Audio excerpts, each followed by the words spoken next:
Morning. First off, let me say that a couple weeks ago, you guys came down and prayed for me. I was hearing that you guys were checking on me all week and were concerned. And I will just say, I'm good.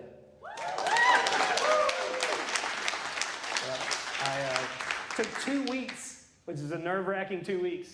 They came back and said, nothing's going on, you're good, and as long as we keep a check on everything, you should be good to go forever. And I said, okay, well, we'll trust in Jesus, and no matter what happens, we'll keep checking on it.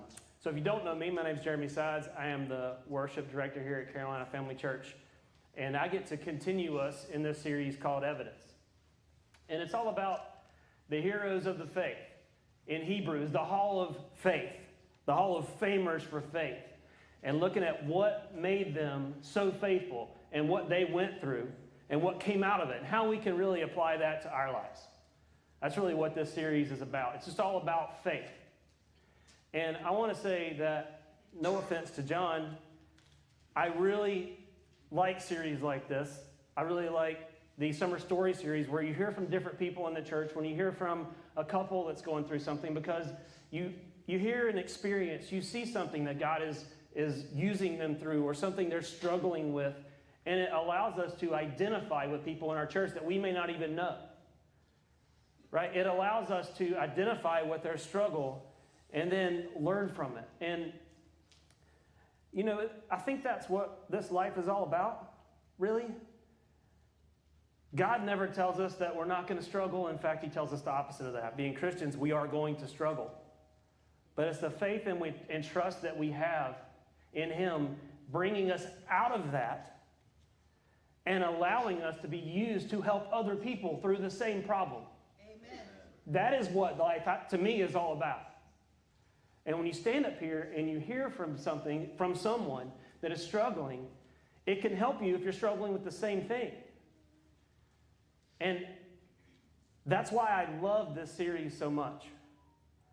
Listen, we have a lot of people in this church who have gone through a lot of things, and we have a strong testimony. And with our powers combined, anybody that walks through those doors, we should be able to help, as a family or individually. I was amazed. We've had some things happening in this church. This year has been like a roller coaster of things. And what I am so proud of is that when I see people stand up and surround people because you care about them and maybe you have something that can help them. I've had people come to me and say, I know there's a problem. I know what's going on. I can help. And part of me says, why do I not know this? Why do I not know you know how to do this? Or you know people that can help with this? And the other part of me says, thank you so much for standing up and saying something. That's what church family is all about. And that's why we push groups so much. Because there's something about sitting beside someone who is going through something and being vulnerable that connects you to them, that makes you want to check on them, that makes you want to pray for them, that makes you want to lift them up. And also, it opens you up. It makes you vulnerable to support that person and to open up yourself. That's why groups are so important. It helps you identify with someone who you may not have ever identified with or not even known. And all of a sudden, you have a lifelong friend, a chosen family. Plug.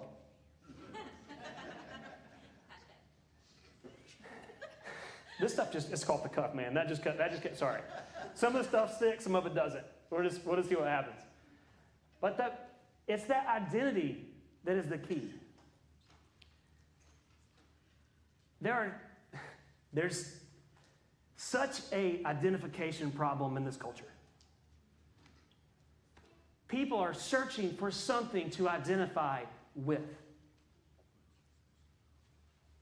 And if we aren't ready, if we're not vulnerable, if we aren't capable of sharing the things that we have gone through, the struggles that we have gone through, the trust and faith we've had to put in Jesus Christ to pull us out of that, we may not be ready to help them identify in the one that matters, which is Jesus Christ. That's the identification that matters. That's the only one that matters in a world that is struggling with identification and identifying with anything they can get a hold of. I was just in Texas, and I told the lady on the plane I identified as a first class. I did. It didn't work. I was like, well, you have to honor my identification, right? I said, no, too bad. I was like, okay, that's fair. Yeah. Go back to where the bathrooms are. That's where you're sitting. Middle seat, 28. Got it. But that's what this series is all about. It's about faith, right? And hearing from Aaron and hearing from Dennis and hearing from Ben, I love that. And the series that we're going to continue. It's all just hearing from people you don't get to hear from, identifying with them, feeling vulnerable with them. That's a really special thing for a church family, and I'm glad we're doing it. So, for better or worse, that leaves you to me, right, today. And, you know, this series is set in the Old Testament. And what I feel like is that we can kind of get separated from the Old Testament. You know, you hear these stories about sacrifice and murder and epic floods that take out the population, repopulate, kind of Lord of the Rings stuff. You know, and if you go outside of this, you get into Moses parting the Red Sea. Like, these aren't things that happen to you every day. At least not me. Maybe they happen to you. I don't know. But miracles like that are not something that we see every day. God appearing to people and speaking to them. So we can kind of get separated from this and feel like we're a little disconnected from it. And the guys have done a great job of relating us to those stories. And Ben came over last week and talked about Abraham. Now, Abraham was a great man, right? He was the starter of it. I said it one time, the OJ, the original Jew, right? That's an old joke, but still works here, right? He was the one that started it all, and what he went through. And behind every great man, there is a what? Great woman. Oh, there you go. Even better woman. And that is who I get to talk about today. That is Sarah, who is Abraham's wife. And she has her own place in the Faith Hall of Fame. Has nothing to do with Abraham. She is there on her own. Right? And you already know, there's no spoilers here, she had a kid named Isaac, right? They struggled, had the kid. You already know that. Right? That is past my story. So I can't spoil it for you. I'm just going to tell you the things that lead up to that. And I texted Ben last week and I said, look, man, you cannot talk about Sarah. Right? I've got 2 verses. That's all. Like, I got nothing else. There's not a whole lot on Sarah. If you say her name, I am done. Right? And he was gracious enough to leave her out of it. So that is what leads me to this story about Sarah today. So I'll give you guys a second if you want. Our first text is going to be in Hebrews 11. If you are old school and you brought your Bibles. If not, there's a YouVersion app. You can use that. And I know because I was late and created it this morning sitting up in the booth. But it was mine, so there you go. I'll give you guys a second to get there. Actually, you know what? I'm going to go old school too. I can read it off the screen. But I brought my Bible out here, and I marked it. Actually, you know what? I didn't. I'm already in Genesis. You know what? I'll read it off the screen. All right, Hebrews 11:11. By faith, Sarah herself also received strength to conceive seed. And she bore a child when she was past the age because she judged him faithful who had promised. Therefore, from one man, and him as good as dead, were born as many as the stars of the sky and the multitude, innumerable as the sand which is by the seashore. So that's the miracle. That's what her faith produced. Her faith, not Abraham's. Believing that the one who made the promise was faithful. That's what put her in the Faith Hall of Fame. But there is a whole lot more to this story. A whole bunch of other things happen. And I think out of all these stories, this is the one that we can connect to together. Right? This is a story about 2 people. struggling. About two people who are connected, who God is leading, but they are struggling. And they end up in the Faith Hall of Fame. So let's talk about how they got there. And the only thing I can really say about Abraham and Sarah, because there's not a lot of info about who they were before God met them, right? But I can say that they were in a land called Ur, U-R, in a town, in a country called Ur. And I wanted to put this in relative terms to us. So they're in Jacksonville, Florida, okay? If you look at a map, that's where Ur is, over there. It's down here in Jacksonville, Florida.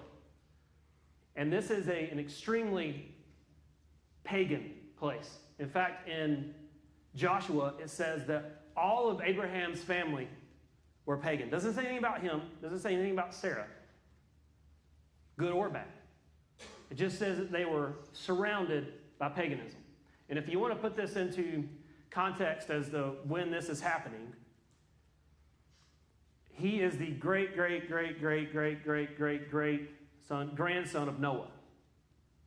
Okay, roughly 500 years have passed since the flood.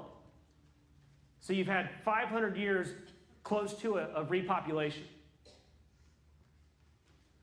So here you have Abraham and Sarah who get married at 50. He's 50, she's 40. And they're surrounded by pagans. And they're living in Jacksonville, Florida. Look, it'll help in a minute. Just hold on. And God shows up. There's a whole lot of context. I would love to know about who Abraham was. I don't, and I'm not going to make up something. So that's all I can say. The context is God shows up to Abraham and says, get out of here and go to a land that I'm going to show you. Doesn't tell him where it is. Doesn't tell him where he's going. He just says, get your stuff, get your family, pack up your tents, get your belongings, and start walking. And Abraham does it. That's why I want to know what's going on. Because Abraham is a man in a pagan land, surrounded by pagans. His dad makes idols. He is the one that God comes to and says, get to walking. And there is a whole nother series on that, right? Sometimes you just got to take a step. But I can't talk about that today. We're in Jacksonville, Florida. All right, so he gets out of Jacksonville, packs up all his stuff, and goes to Memphis. All right? If you're looking at a map, that's about where he went to. Canaan, where he's supposed to go, where God is going to later show him, is Texas. But there is a desert in between them. So he can't go that way. So he just starts walking in the most normal way possible, which is a trade route that leads to Haran, which I am calling Memphis. And if any of you need an earwig, he's walking in Memphis. Okay, there you go. I've had it in my brain all week. Now you got it. So he's walking to Memphis. Let me say, he's walking to Memphis. It takes a little while with your elders, your nephews, your nieces, their kids, your cattle. I can't even imagine. I have 60-some goats. I can't imagine herding them to Memphis. Right? It's going to take a while. When I was early 20s, a buddy of mine had an extra, I can tell you why he had an extra ticket, but he had an extra ticket to a cruise with his parents. Right? And I was like, free cruise? Let's go. Didn't tell me anything else about it. Get in the car, packed, bags are packed. We start driving north. I was like, where are we? Okay, that's cool. There's a cruise north. We go into Amish country. Like, there's no cruise. What is this? It's a Christian tourist cruise, which is fine. Okay, that's no problem. But we get on a Greyhound bus. I have to go north to get on a Greyhound, where other than my buddy's parents, I'm the youngest person by 60 years. No offense. But at 21, now that I'm 44, I appreciate the stopping every 30 minutes. I do. And I love cafeterias. Right? Piccadilly's are my best friend. When K&W closed, that was devastating. But I understand traveling with a lot of things and a lot of people. Things take longer. So it takes him a good bit of time to get to Memphis. He's 70 when he leaves. He's 75 when he gets there. What happens next? He's 75. We don't know exactly how old was when he got there, but we know he got there and stopped. And I would have stopped too. Like, this is Memphis. It's great. I'm tired. Right? He stopped. A lot of things happened in Memphis. His dad passed away. God shows back up. The interesting thing about this, I'm giving you guys a lot of context because I kind of have to. Because like I said, there's only 2 verses with Sarah. I'm expanding the story a little bit for us. God, it's interesting that God only gives him a little bit at a time. In Ur, he said, get up and go.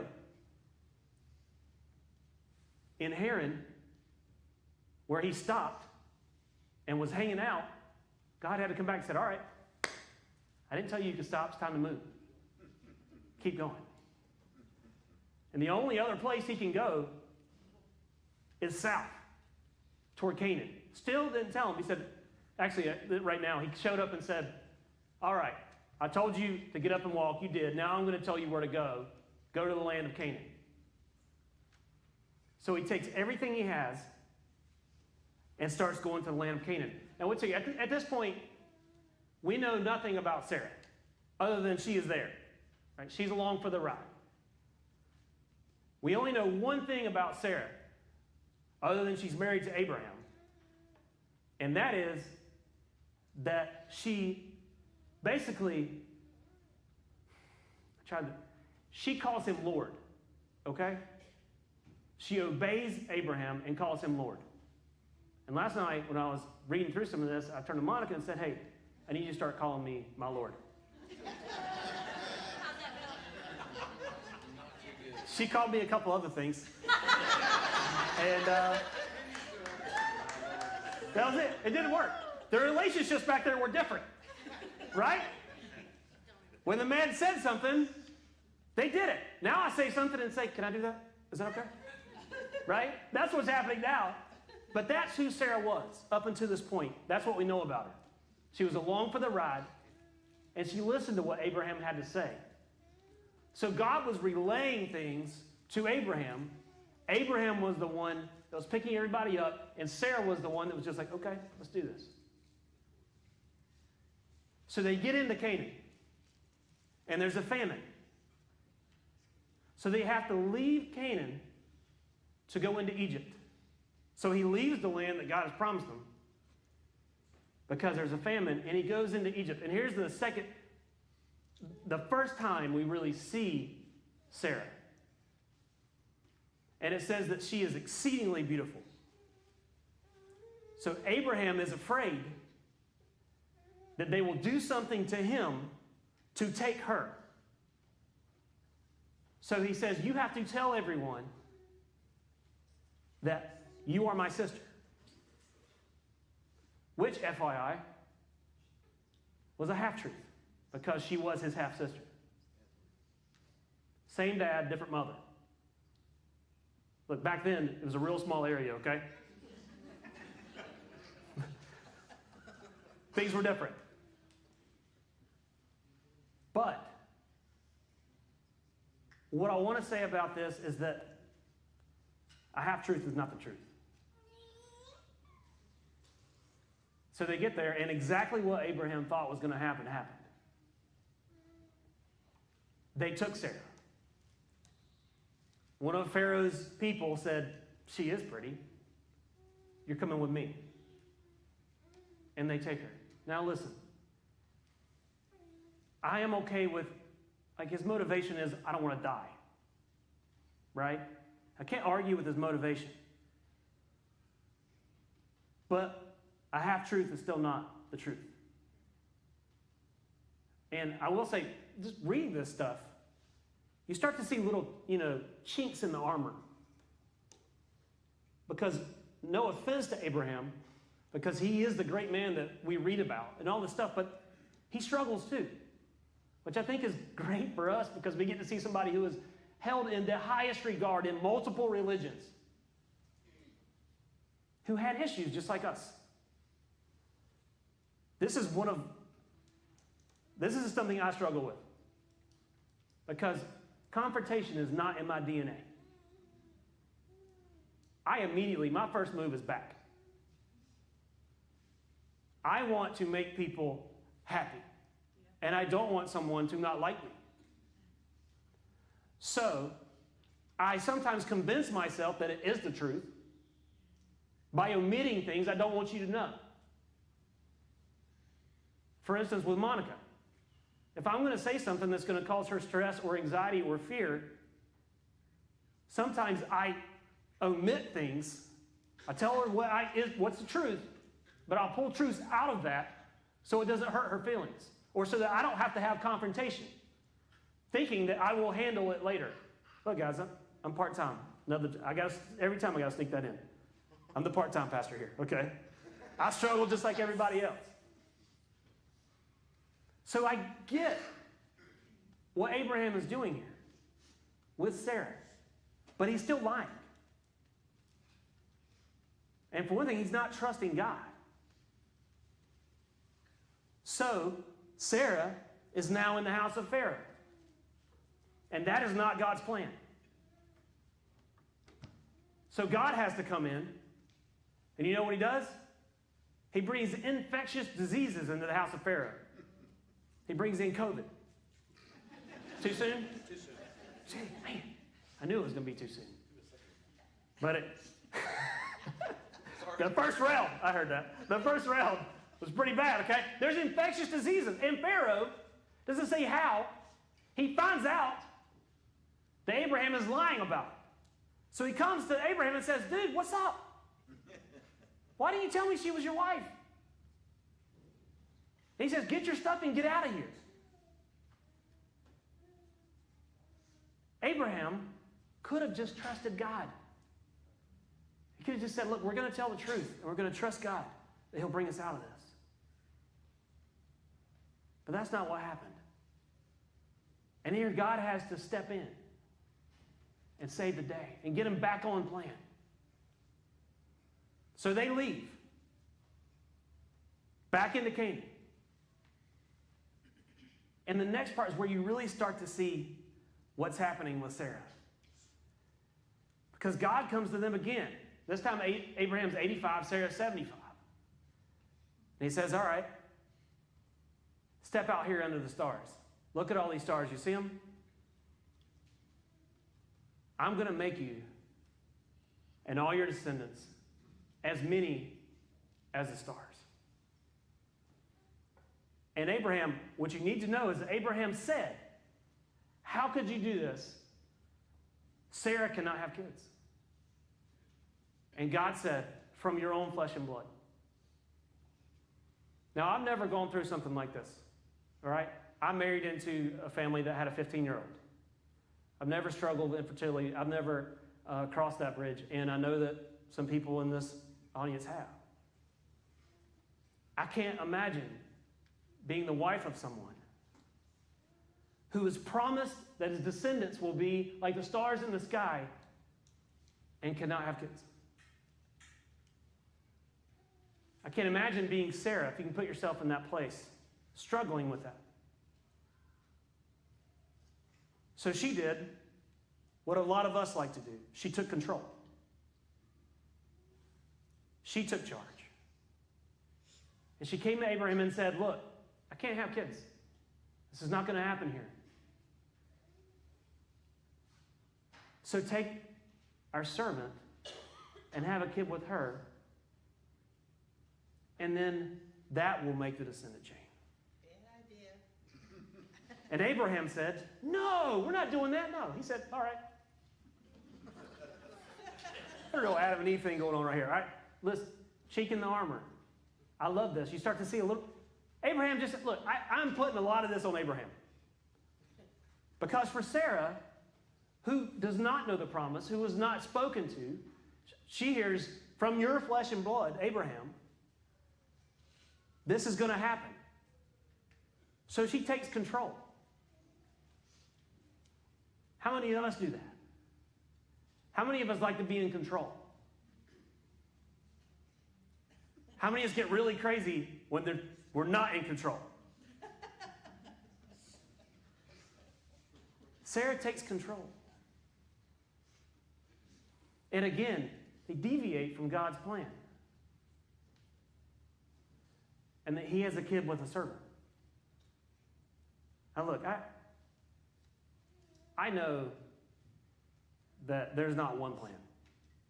Because if there was, I was off of it a long time ago. When I was in high school, it's even started early. My teachers called me Pastor Jeremy. I had people left and right telling me I was going to be a pastor, telling me I was going to be in the ministry. I had elders in the church have visions of me standing in front of preaching to people, and I just always looked at them like they were crazy. I don't want to do any of that. The church I grew up in, I didn't want to be like that. I didn't want to have that life. I love God. I love being in church, but I didn't want to be in the ministry. So I ran from it. And I started feeling the call for it. And I kept running. And I went to a school for something that had nothing to do with ministry. And I got out and started working as an engineer and was miserable. And I had a job that people said, you ever heard that? Well, people would do your job for free. And I always said, why don't you go find somebody instead of paying me? That doesn't make any sense. Sorry. That one didn't land. I got it. We're good. I could not be happy. God would not let me be happy. And I spent 2 or 3 more years just wandering around, taking jobs that had nothing to do with the ministry. And then one day, I said, all right. I got it. I hear you. Let's do it. And then I started saying, you know what? I can't afford it. And God said, all right, here's some money. Mostly student loans, but I do it, There's lots of miracles, okay? They happen in different ways. And I said, I was like, I don't know anybody down there. I'm moving to a whole other state. I've never done that before. God said, all right. He called my best friend to go with me. I said, I can't afford a car. He gave me a car. Well, it might not been a nice one, but he gave me one. The point is, there was a plan. And I kept deviating from it. And then God came up and said, look, this is going to happen whether you like it or not. You're going to get down there. But I still had to deal with all the things that happened because of it. Because I was wasting time. There's lots of things I missed out on. Now, granted, all that stuff brought me to Monica, brought me here. It's amazing what has happened to my life since then. But there was a plan. And I think I deviated from it because I wouldn't accept the call. I didn't want to do that. I wanted to be in control of my own life. Sarah wanted to be in control. And she was feeling pressure and all those things that come along with not being able to give Abraham a son. So she took charge. And God can always deviate from the plan. I look at it sometimes as a big chessboard. And over there is life. And we're playing with God. And life will move a chess piece. And God will say, you might want to move that one. And then I'll go move this one. And he's like, okay, well, all right, whatever. Let's go over here. You're going to have to deal with all the stuff that happened because you moved that chess piece, but I'm going to get you back over here. What happened is they had a kid with a servant who was now going to butt heads with Isaac for the rest of their lives. Generation upon generation upon generation of fighting like siblings. That was not supposed to happen. That is the consequence of what Sarah did by taking things in her own hands, in control. You're still going to have to deal with the consequences. But God can deviate from that plan and pull you out of that. And that's exactly what he did. So God shows up again, and every time he gets a little more specific. He said, okay, Abraham, maybe I wasn't clear enough last time. Again, you're going to have as many kids as the sand of the sea. Now, you're going to have them with Sarah. This is Abraham's response. Genesis 17. Then Abraham fell on his face and laughed and thought to himself, shall a child be born to a man who is 100 years old? And shall Sarah, who is 90 years old, bear a child? Now, I don't know what kind of relationship you have with God, but if he shows up and tells you that something's going to happen and you fall on your face and laugh, I think I would be fairly wary of that. But that's exactly what Abraham did. Fell on his face and laughed. But he believed. He believed that it was going to happen. And then, because it probably isn't enough, God shows up one more time to talk to Sarah. And the same thing happened with Sarah. Look at verse 17, verse 9. Then the next one. Then they said to him, where is Sarah your wife? So he said, here in the tent. And he said, I will certainly return to you according to the time, and behold, your wife shall have a son. Sarah was listening in the tent door was behind him. Now Abraham and Sarah were old, well advanced in age, and Sarah had passed the age of childbearing.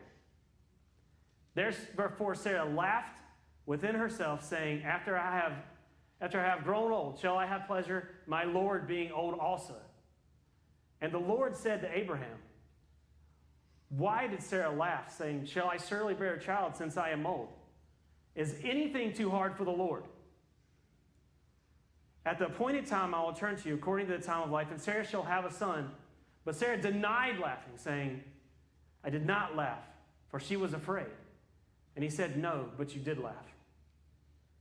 Look, I searched and searched for what put Sarah in the Faith Hall of Fame. Okay? I have limited information to go on, called the Bible. Because it appears up to this point, they are a mess. They're doing what God says, but all along the way, messing up and deviating from that plan. And then laughing at God when he tells them that something's going to happen because in their mind, physically, they think it can't. I can tell you, that sounds like a lot of people I know. Before reading these stories, I didn't really identify with Abraham. Because he was this great man. I never thought about him in this way. I never thought about him making the same mistakes I do. I never thought about him lying. I never thought about him taking matters into his own hands because he doesn't trust God. Look, they're the same as we are. Yet they are considered in the highest regard for their faith.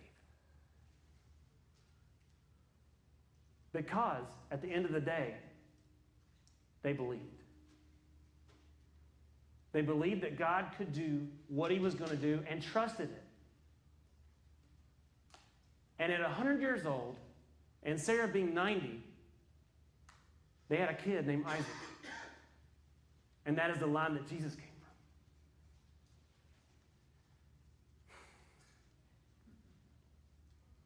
from. Isn't that just the way that God works? When there is no other way. When there is nothing else that can happen. When there's nothing you can do about it. God shows up and makes it happen.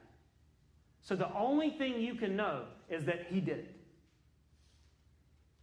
Because at any other point, they could have said, well, it was nature. Something happened.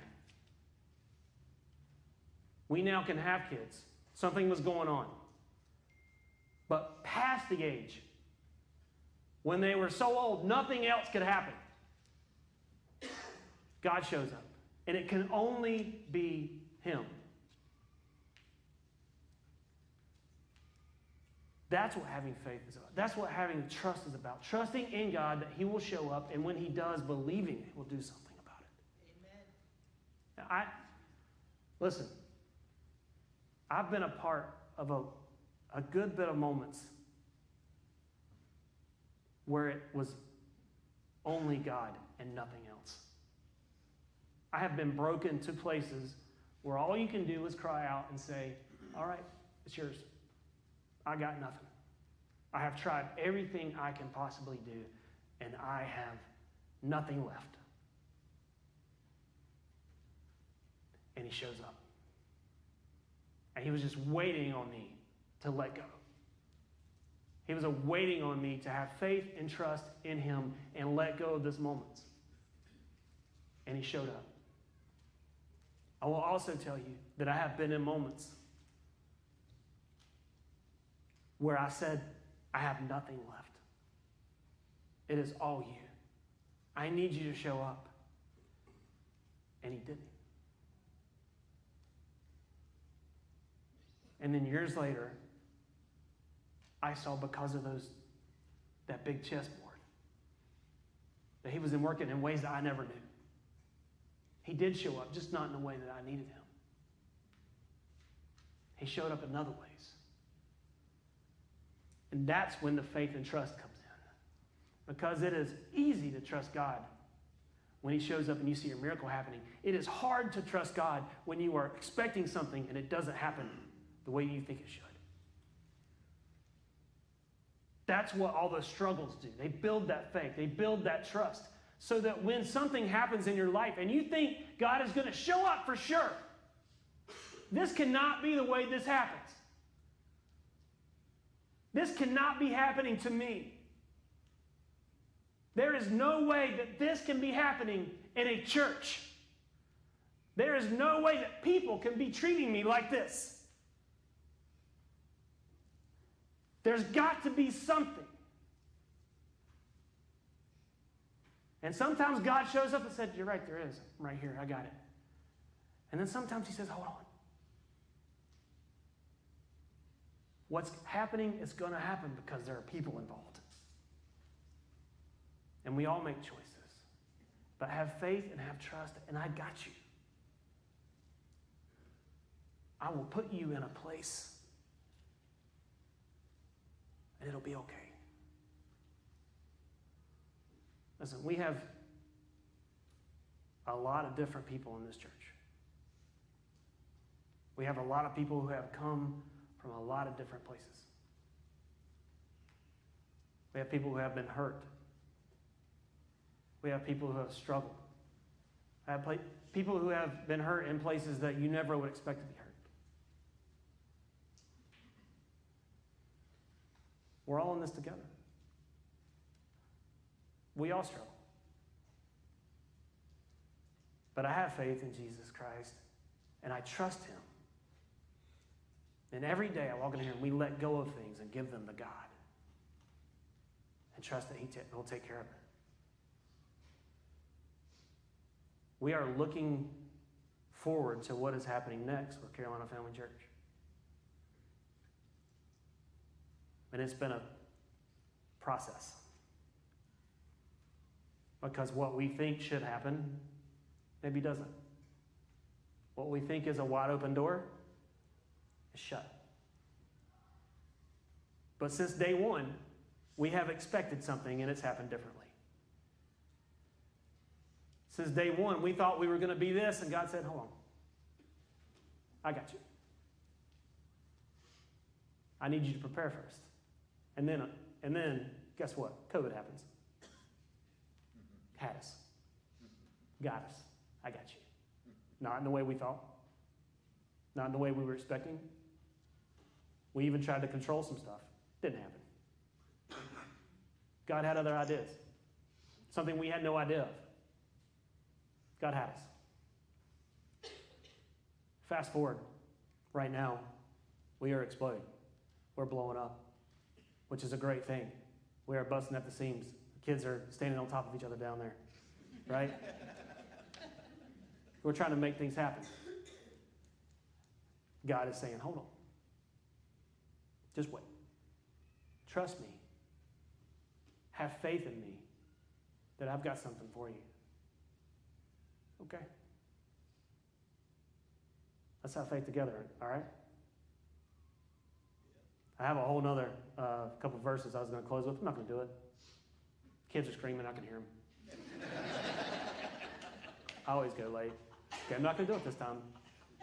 And, I'm not real good at closing. I know that. It's always one of the things I got minus points on in seminary. Like I get too funny. Then I have a hard time bringing it down.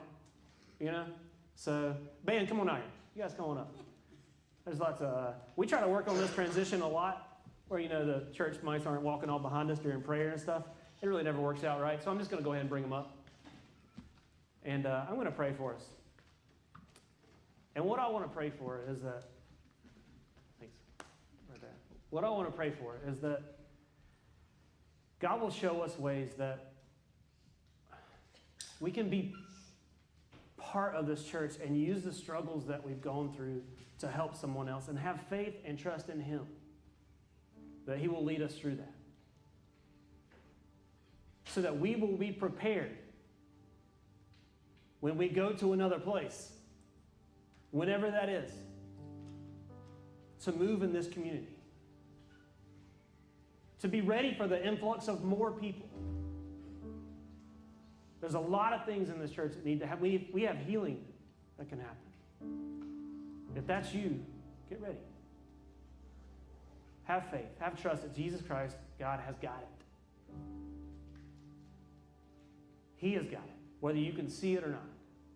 And be willing to be used and be vulnerable to identify with other people. Let's pray. Lord, thank you so much for the opportunity for me to be up here. Thank you for this church family. Thank you for your power, your foresight to change things, to keep redirecting us every time we go a side way, and then taking the circumstances and working them to your good. We thank you for your grace, for your mercy. I ask that you would put your hand on this church. Put your hands on my family, my people. And whatever they're dealing with, whatever the world has dealt them, whether they're in the struggle or they're through it. That we as a church can be ready with faith and trust to let go. To let go and be ready for whatever you've got for us next. Out of our control, into yours. We love you.